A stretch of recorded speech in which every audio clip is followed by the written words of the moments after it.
आशा र सङ्ग्रह शीर्षकको एउटा सत्य कथा छ। एकजना मान्छेलाई यो संसार सबै झुटा रहेछ, झुटा संसारमा म बस्नुभन्दा बरु तपस्या गरेर परमात्माकै खोजीमा जान्छु भनेर निस्केछन्।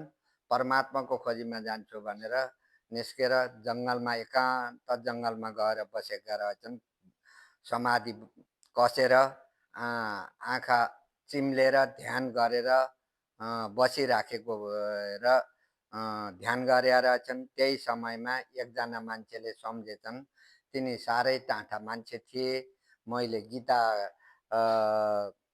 भागवतको किताब लेखेँ, तिनलाई लगेर दिन पायो, गीता भागवत पढ्दा हुनुहोला नि भनेर। अनि एकजना मान्छेले गीता छापिसकेपछि गीताको किताब लिएर खोज्दै खोज्दै खोज्दै गएर ती तपस्या गरेर बसेका मान्छेसँग पुगेछन् र ल यो किताब तिमीले पढ र म पछि भेट्न आउँछु भनेर किताब दिएछन्।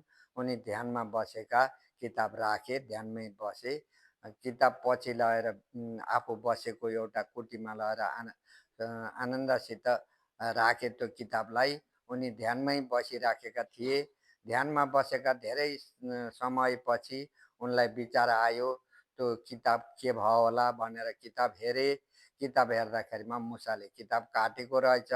ओहो, यो किताब त नाश गरिदिएछ नि, अब यो मुसालाई मेट्न पर्यो, धपाउन पर्यो भनिसकेपछि एकजना मान्छेलाई सोधेछन्। मुसाले मेरो किताब काटिदियो, मलाई ठुलो ज्ञानको भण्डार दिएका थिए, अब के गरेर बचौँ भन्दा मैले बिरालो ल्याइदिन्छु, त्यो बिरालाले मुसा मारेर सक्छ, तिमीलाई कुनै पिर पर्दैन भनेर एकजना साथीले बिरालो ल्याइदिए। अनि त्यो बिरालोले मारो मुसा एक महिना 1.5 महिनासम्म मुसा खाँदै बस्दै गरेर मारो। पछि मुसा सकिसकेपछि बिरालो कराएको कराई बसिसक्नु भएन।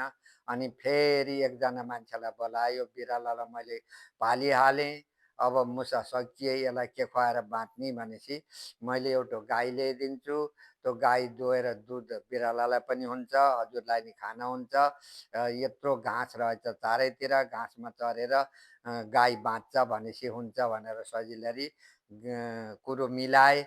गाई ल्याइदिए, गाईलाई घाँसमा छोडिदिने, बेलुकी आएर एक ठाउँमा राखिदिने, अनि दुध दुहेर बिरालाले पनि खाने, अनि ती ध्यान गर्ने तपसीले पनि खाने गरेछन्।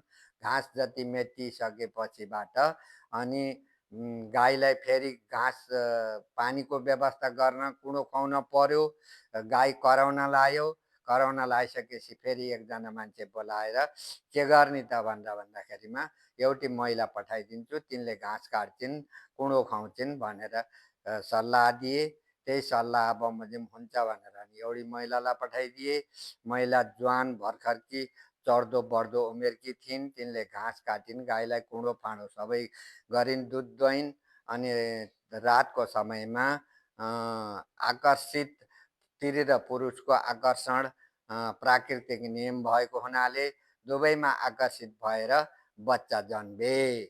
बच्चा जन्मिसकेपछि एउटा होइन दुईटा होइन गर्दा गर्दै 10-15टा छोराछोरी जन्मेछन्।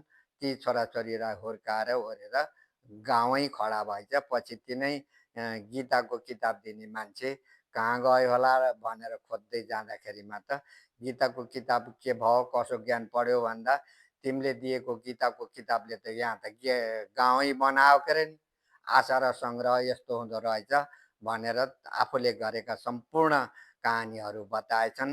त्यसैले आशा र सङ्ग्रहले संसारमा कहिल्यै पनि छोड्दिन्न भन्ने यो कथाबाट शिक्षा पाइन्छ।